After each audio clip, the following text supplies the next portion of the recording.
कटक सालेपुर बारहा आतंक सालेपुर ब्लॉक आतोड़ा पाटपुर बारबुड़िया अंचल में बारहा उपद्रव चाषी अतिष्ठ होती बारहा माने चाष जमी पशि फसल नष्ट करुछंती। महानदी पठारे धान सह कखारू आलू भली पनीपरिबा चाषी चाष करिथांती।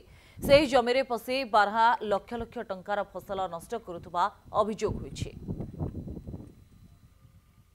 से तो आज्ञा बारहा आज की 2-3 वर्ष है जंगल भितर पठा नदी पठा भितर बुलूँ बुलिकी जेकोसी आम फसल लगेलु माने रबी फसल लगे धान पर्यंत जहाँ लगेलु सब आसी खाइले। कखारू लगेलु कखारू खाइले।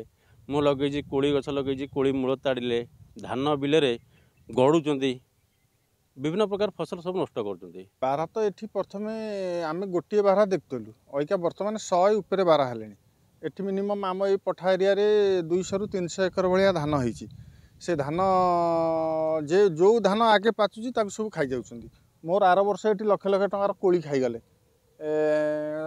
फरेस्टर वाला को आम कंप्लेन कलु। फरेस्टर वाला आसी फटो फटो उठे इनक्वारी कले किंतु आज पर्यंत तार भरणा किसी है ना।